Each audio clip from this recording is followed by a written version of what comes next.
Tahun 1914 dan tahun 1939. Tidak sulit untuk teman-teman mencari tahun tersebut. Ada apa dengan tahun tersebut dan apa yang terjadi di tahun tersebut. Tahun tersebut masing-masing adalah pecahnya Perang Dunia I dan pecahnya Perang Dunia II.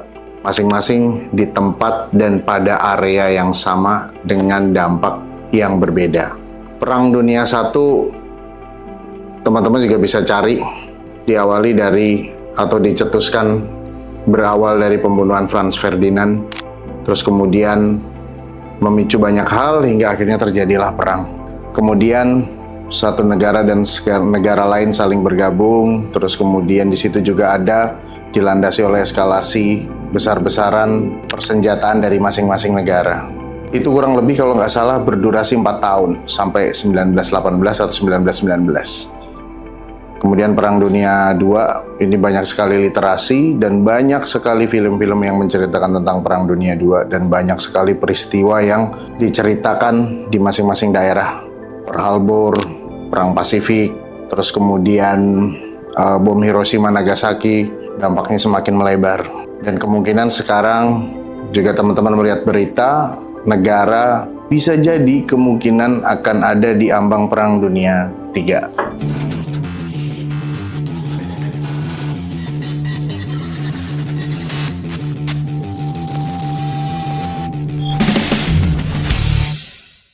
Salah satu penyebab yang sama adalah eskalasi perkembangan senjata secara besar-besaran.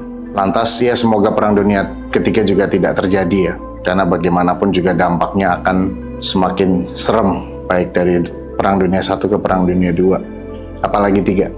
Perang Dunia I selesai mengakibatkan bencana kelaparan dan itu skalanya masih dalam lingkup regional saja, terkait dengan negara-negara yang ikut berperang maupun negara-negara sekitarnya yang terdampak. Perang Dunia II lebih luas lagi, terjadi krisis pangan di seluruh dunia karena dampaknya juga tidak main-main. Itu dampaknya hampir kemana-mana. Hingga akhirnya sekitar tahun setelah 1945 dunia berbenah. Mungkin teman-teman pernah dengar revolusi hijau. Revolusi hijau pada saat itu mengintensifikasi perkembangan bibit-bibit tanaman unggul, perkembangan pupuk, pestisida, mengefisiensikan penggunaan lahan dengan penggunaan zat kimia, hingga akhirnya dunia bisa tidak lebih jatuh ke dalam krisis pangan. Pada tahun itu di Indonesia juga melakukan hajatan besar yang namanya revolusi hijau. Nah, pada saat itu benih-benih padi mulai masuk, kemudian benih-benih jagung dan gandum di beberapa daerah juga dikembangkan. Salah satunya IRRI, Pusat Riset Padi yang ada di Manila, yang ada di Filipina, dan Pusat Riset Gandum yang ada di Meksiko.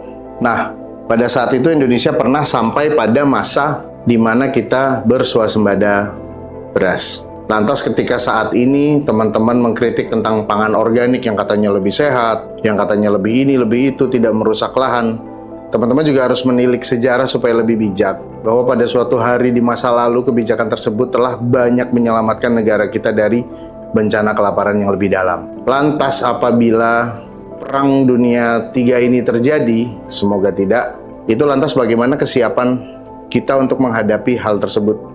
Pangan bisa jadi relate sekali dengan simbol kedaulatan suatu negara. Suatu negara canggih, suatu negara bisa memproduksi nuklir banyak sekali. Apakah negara tersebut tidak berdaulat pangan? Tentulah harus berdaulat pangan terlebih dahulu. Mungkin teman-teman pernah tahu juga tentang hierarki Maslow. Itu ada sebuah piramida di mana kebutuhan dasar itu di sana termasuk pangan, rumah, hingga yang tertinggi adalah aktualisasi diri. Jadi akhirnya kalau anggaplah suatu negara itu bisa menunjukkan kekuatannya, dia bisa show force untuk bahwa saya punya peralatan yang canggih, itu udah pasti berdaulat pangan.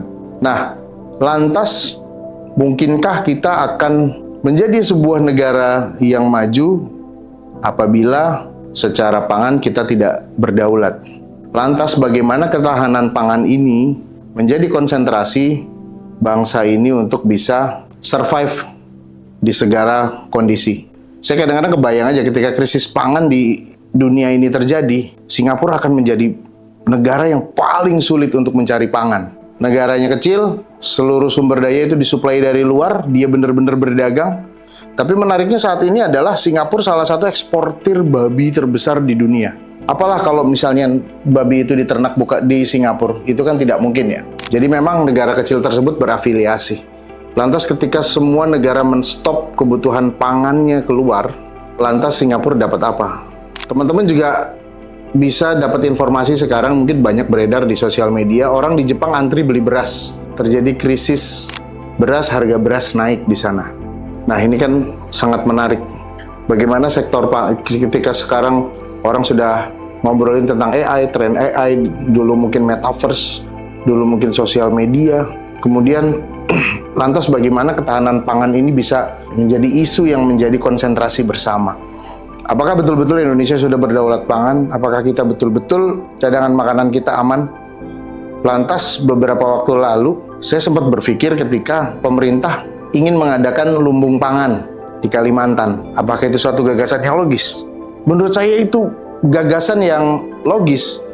Karena di Pulau Jawa ini lahan pertanian itu sudah semakin mengecil, menyempit, dan beberapa diantaranya sudah terkonversi menjadi rumah, terkonversi menjadi tempat-tempat lain, dan tidak menjadi lahan pertanian yang aktif lagi, walaupun di beberapa tahun terakhir pemerintah mengaktifkan zona hijau untuk beberapa daerah, tanahnya itu tidak bisa dikonversi menjadi bangunan. Hingga akhirnya memang butuh suatu lahan yang besar, kemungkinan itu bisa tidak di Pulau Jawa, hingga akhirnya proses pertanian di sana juga bisa jadi lebih efisien. Menghasilkan berasnya banyak, terus kemudian mekanisasi masuk, peralatan masuk, lebih canggih, hingga akhirnya bisa menopang ketahanan pangan secara nasional. Ini di luar bagaimana pelaksanaannya, bagaimana problematika yang terjadi di lapangan. Ngelamun-ngelamun lagi, akhirnya saya berpikir lagi.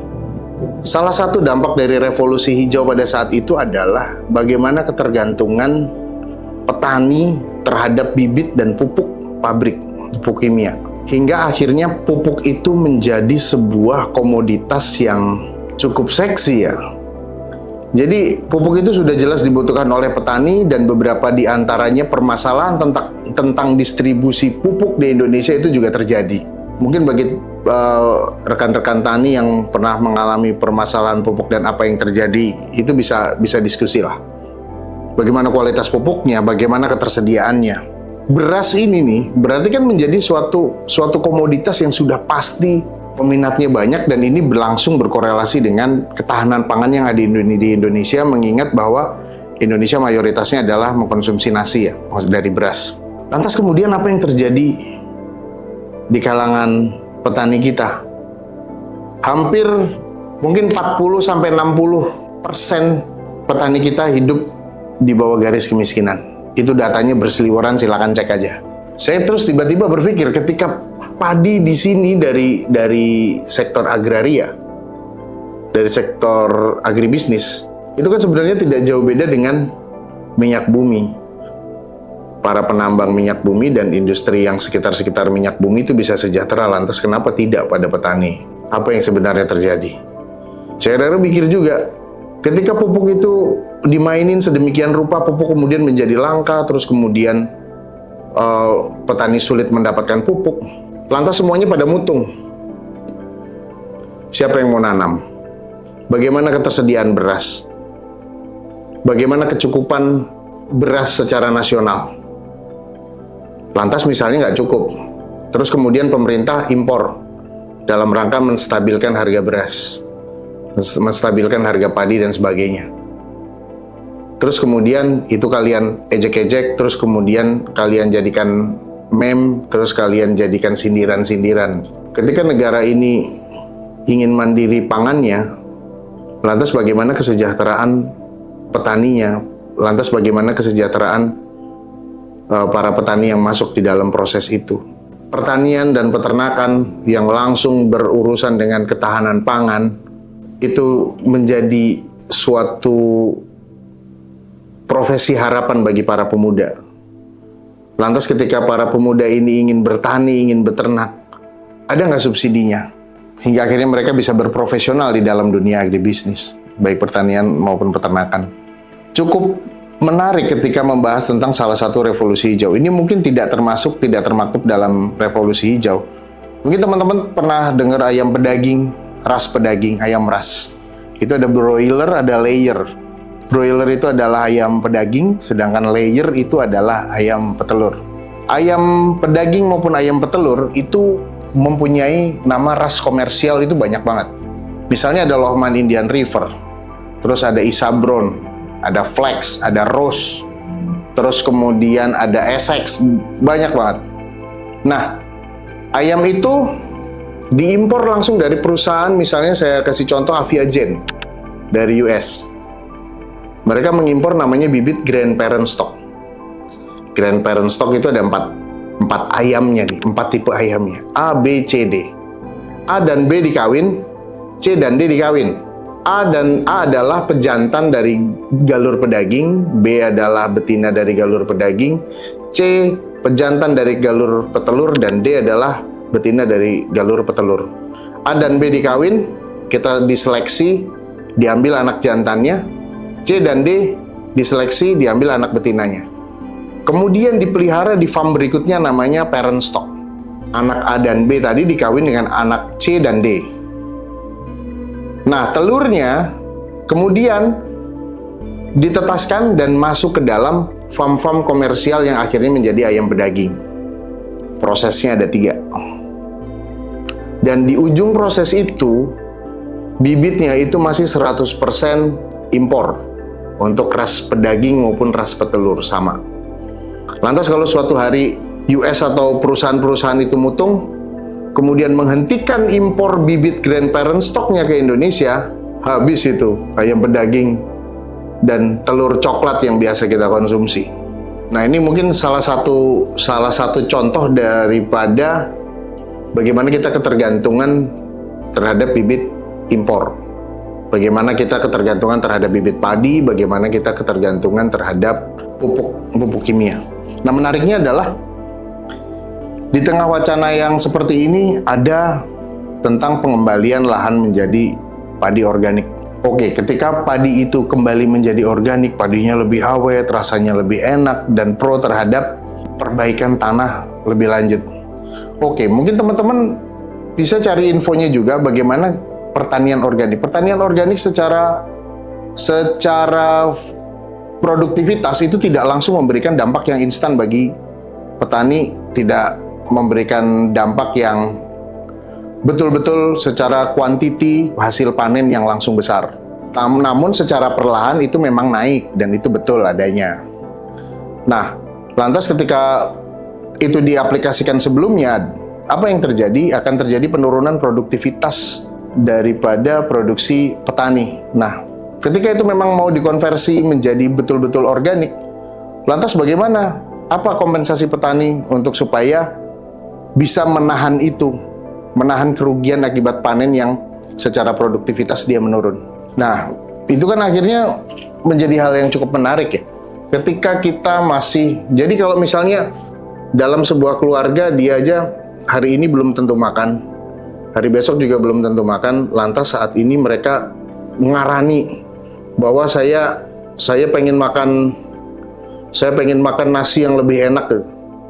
Itu kan tidak mungkin. Choice itu ada setelah mereka terpenuhi secara produktivitas. Itu kemudian baru mereka bisa melakukan choice terhadap kualitas. Lantas justru Indonesia adalah negara satu-satunya di tengah krisis pangan yang mungkin perang dunia ketiga ketika terjadi itu bisa menjadi negara yang diproyeksikan survive.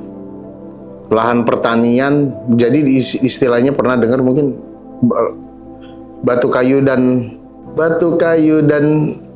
jadi tanaman. Nah, itulah lagunya Kus Plus. Itu sebagai pujaan memuji terhadap tanah Indonesia yang subur. Kalau dipikir-pikir, petani itu menjadi orang yang sangat legowo untuk dalam proses ini ya. Petani itu nandur yo nandur, wayai panen kalau misalnya lagi rugi ya dijual, kemudian juga tidak kapok untuk nanam lagi. Di pundaknya banyak banget harapan-harapan dan kedaulatan pangan ini berada. Karena bisa teman-teman cek juga, beras-beras yang memang masuk ke pasar itu dihasilkan oleh pertanian-pertanian yang berbasis pertanian rakyat. Petani menjadi kaum yang sangat legowo, petani menjadi kaum yang tidak mutung untuk menjadi penyunggi ketahanan pangan di Indonesia. Dan bahkan juga tidak turut unjuk rasa untuk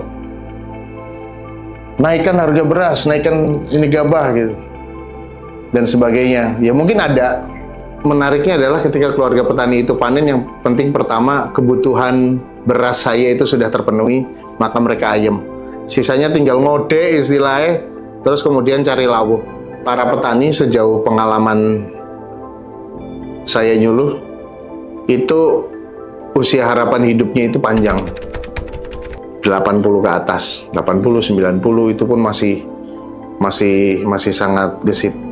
Mereka sangat berdamai sekali dengan keadaan, mereka sangat legowo orangnya, sangat welcome sekali ketika berbagi tentang pengalaman dan sebagainya. Karena beberapa waktu sebelum lulus kan kami di kampus melakukan KKN, kuliah kerja nyata, dan itu langsung bersinggungan dengan masyarakat.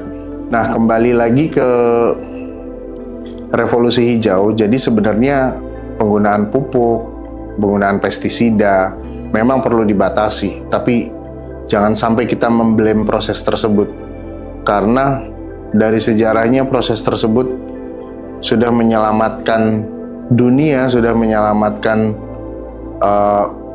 Indonesia untuk pada tidak jatuh lebih dalam pada krisis kelaparan. Kadang-kadang asik juga menggambarkan, bukan asik juga ya, cuman membayangkan bahwa ketika krisis pangan itu terjadi dan saat ini itu belum terjadi, informasi juga sudah banyak bisa kita peroleh. Keterampilan untuk bertanam, keterampilan bercocok tanam, keterampilan beternak, kayaknya itu menjadi hal yang menarik untuk bisa kita kulik. Gimana kita ternak ayam, gimana kita menanam padi, menanam mungkin sukun yang pernah pada pemerintahan zaman Presiden Susilo Bambang Yudhoyono itu digadang-gadang sebagai salah satu kandidat buah yang bisa masuk menjadi makanan pokok. Bahasa Inggrisnya breadfruit, mungkin teman-teman pernah tahu. Atau sekedar mencoba bibit-bibit unggul yang banyak seliweran di internet, kita coba tanam di luasan tanah berapa, di luasan tanah yang luasnya berapa, kita bisa panen berapa, lantas setidaknya untuk bisa kita konsumsi sendiri. Oke, ini ada hal yang bagi teman-teman peternakan mungkin tidak asing dengan istilah carrying capacity. Kalau kita punya 2 ekor sapi dan kita membutuhkan lahan hijauan, maka berapa total lahan hijauan yang harus kita siapkan? Misalnya, ada tanaman rumput gajah, Penicetum purpureum. Dia panen setiap 35 hari sekali.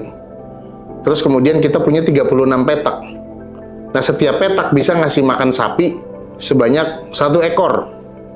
Hingga akhirnya pada hari ke-36, petak yang pertama itu sudah panen lagi. Itu istilahnya carrying capacity.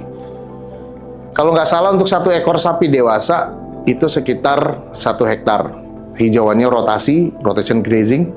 Nah, itu kurang lebih 1 hektar. Nah, menariknya adalah ketika kita makan nasi, kemudian kita menanam padi,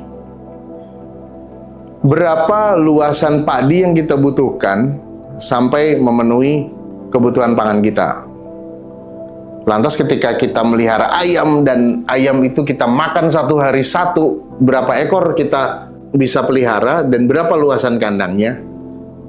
Terus habis itu mau makan ayam sama sambal, berapa luasan lahan cabenya, berapa luasan lahan bawangnya, bawang merah, berapa luasan untuk bawang putih, lantas kemudian berapa luasan untuk rempah-rempahannya seperti serai, kunyit, lengkoas dan sebagainya, untuk bumbon-bumbon, itu berapa luasannya, dan apakah kita bisa survive dengan mode tersebut? Atau sebenarnya kalau kita makan tiap hari berapa gram beras, itu terkonversi menjadi lahan berapa, berapa gram cabai terkonversi menjadi lahan berapa, dan berapa gram kunyit terkonversi jadi lahan berapa, sebenarnya keseharian kita itu sudah menghabiskan berapa luasan lahan yang diperlukan walaupun kita tidak bertani ataupun beternak. Nah, lantas ketika lahan itu dikonversi menjadi lahan-lahan yang tersisa di Indonesia, sanggupkah untuk hidup manusia Indonesia yang jumlahnya sekarang mungkin sekitar 270 juta? 250-270 juta. Cukup menarik untuk kita hitung-hitung. Misalnya Mas Jum setiap hari habis 1 kilogram beras. 1 kilogram beras itu dipanen dalam waktu 100 hari. Terus kemudian 1 kilogram beras itu dihasilkan dari lahan seluas 1 ubin. Maka untuk Mas Jum bisa hidup itu butuh 100 ubin. Karena panen beras kurang lebih 100 hari. Karena banyak sekali ya pertanyaan yang seliwar bagaimana negara ketahanan pangan berkorelasi dengan kedaulatan negara. Tanpa pangan tidak ada sektor penyangganya, jangankan kedaulatan, jangankan pengembangan iptek, kedaulatan aja juga kita bisa membuat kita berada di bawah intervensi negara lain. Terus kemudian saya juga sempat teringat, dan mungkin teman-teman juga tahu, Indonesia pernah punya Repelita. Di Repelita itu 3 Repelita 1-3 itu fokus terhadap pangan dan industri-industri yang mensupport tentang keberlangsungan dan swasembada pangan. Lantas sekarang Indonesia dengan MPR-nya sudahkah mensosialisasikan bahwa dari fase ke fase presiden yang menjabat itu melaksanakan agenda-agenda dan hajat negara yang jelas, terus kemudian kebijakannya juga jelas, baik plus maupun minusnya.